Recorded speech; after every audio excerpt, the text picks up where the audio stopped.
Hi friends, जर तुमचेही साबुदाणा वडे तळताना फुटत असतील, त्यांना गोल आकारामध्ये शेप देता येत नसेल, कडनी क्रॅश पडत असतील तर तुम्ही हा व्हिडिओ नक्की पहा। अगदी सहज बनणारी साधी व सोपी रेसिपी आहे। चला तर मग रेसिपीला सुरुवात करू। मी इथं 1 वाटी शाबू भिजून घेतलेला आहे। मी याला 8 तास भिजून घेतलेला आहे। तुमच्याकडे जर एवढा वेळ नसेल तर तुम्ही 4 किंवा 5 तास याला भिजून घेऊ शकता। इथं आपल्याला शाबू जास्त गाळही नाही करून घ्यायचा, शाबू बुडेल इतपत पाणी ठेवायचं आहे। आता मी 3 उकडलेली बटाटे घेतलेले आहेत। मी बटाटे छोटी घेतली होती त्यामुळे 3 घेतली आहेत। तुम्ही मोठी 2ही बटाटे घेऊ शकता। आणि बटाट्यांना जास्त गाळही नाही उकडून घ्यायचं, त्यांना आपल्याला हाताने मॅश करता येईल अशा पद्धतीने उकडून घ्यायचं आहे। आता यामध्ये आपण शेंगदाण्याचा कूट घालणार आहोत। तुमच्या तुपासाला जर कोथिंबीर आणि जिरी चालत असेल तर तुम्ही तेही घालू शकता। मी आता इथं मिरची घेतलेली आहे। मिरची ही जास्त बारीकही नाही करून घ्यायची, थोडीशी ओबड-धोबडच करून घ्यायची आहे आपल्याला। आता इथं बघा आपण बटाटे हाताने मॅश करून घेणार आहोत। बटाटे चिरून वगैरे घ्यायची काही गरज नाही, हाताने चांगली मॅश करून घ्यायची।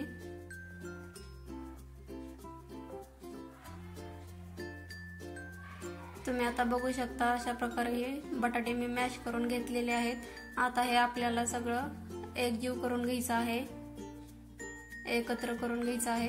तुम्ही बघू शकता मी हे सगळं मिक्स केलेलं आहे, चांगला याचा गोळा बनवलेला आहे। आता यात आपण चवीनुसार मीठ घालणार आहोत। मीठ हे तुम्ही तुमच्या चवीनुसार घालायचं, कमी किंवा जास्तही करू शकता। आता हे आणखीन एकदा सगळं एकजीव करून घ्यायचं। तुम्ही बघू शकता आता याचे चांगले आपण हातावरती गोल वडे करून घेणार आहोत। तुम्ही बघा आता वड्याला कुठेही कडनी क्रॅश वगैरे काही पडलेलं नाही। आपण आता याला गोल आकार देऊन घेतलेला आहे, बघू शकता। आता याच पद्धतीने आपल्याला सगळे वडे बनवून घ्यायचे।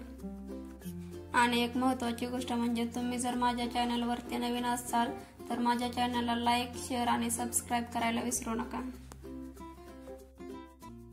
वडे करत असताना एक महत्त्वाची टिप्स म्हणजे वडा आपल्याला थोडासा दाबून घ्यायचा आहे, कारण वडा जर आपण दाबला तर साबुदाण्याचे कण असतात ते एकमेकाला चिकटतात व तळताना ते फुटत नाहीत।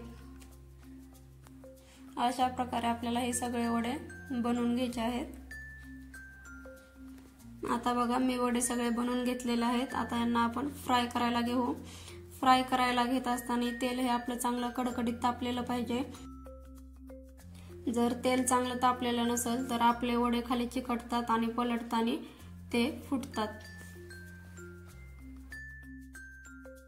आपल्याला गॅसची फ्लेम ही मीडियम ठेवायची आहे, जास्त लो पण नाही करायचा आणि हाय पण नाही करायचा। मीडियम फ्लेम वरती हे तळून घ्यायचं आहे।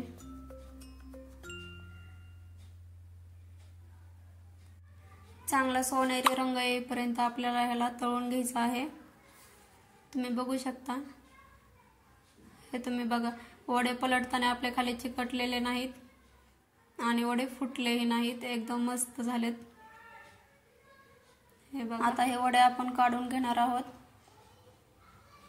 वडे तेलकट होऊ नये म्हणून तुम्हाला एक खास टिप्स सांगते। आपण वडे डायरेक्ट प्लेटमध्ये काढून घ्यायचे नाहीत। आपण प्लेटवरती एखादा टिश्यू पेपर टाकायचा किंवा वहीचं पान देखील टाकलं तरी चालतं। तुम्हाला इथं दाखवण्यासाठी मी वहीचं पान टाकलेलं आहे। जे वडा टिश्यू पेपरही घेऊ शकले असते, पण तुम्हाला दाखवण्यासाठी मी वहीचं पान घेतलेलं आहे, कारण प्रत्येकाच्या घरी टिश्यू पेपर असेलच असं नसते, त्यामुळे तुम्ही वहीचं पान जरी घेतलं तरी चालतं। मी तेलात वडा कसा सोडते ते तुम्ही बघा। बऱ्याच वेळा असं होतं आपण तेलात वडा सोडतो आणि तेल अंगावरती उडून येतं, त्यामुळे आपण वडा डायरेक्ट हाताने तेलात न सोडता पहिल्यांदा झाऱ्यात ठेवायचा आणि मग अलगद तेलात सोडायचा। असं केलं तर 100% गॅरंटी अंगावरती तेल चुकूनही उडत नाही। आता तुम्ही बघू शकता ह्याला मस्त गोल्ड रंग येईपर्यंत आपण तळून घेतलेला आहे। आता सगळे वडे एकदाच न काढता आपल्याला एक एक वडा काढून घ्यायचा आहे।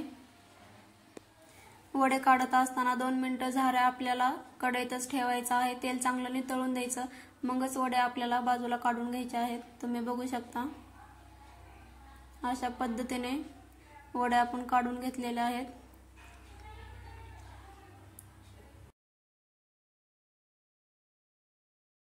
जर मी सांगितलेल्या टिप्स तुम्ही फॉलो करून वडे बनवाल तर तुमचे हे वडे असेच एकदम कुरकुरीत आणि न फुटता एकदम टम फुगलेले बनतील। हे बघा तुम्ही, एकदम मस्त, एकदम गोल आलाय, आकार सुद्धा एकदम गोल आलाय, एकदम टम फुगलेत आणि कुठेही क्रॅश वगैरे कडणी पडलेले नाहीत। बघू शकता, तुम्हाला एक ओपन करून दाखवते वडा। बघा, आतूनही मस्त एकदम लेअर पडलेले आहेत, एकदम मस्तच। तुम्ही शेंगदाण्याच्या चटणी सोबतही खाऊ शकता।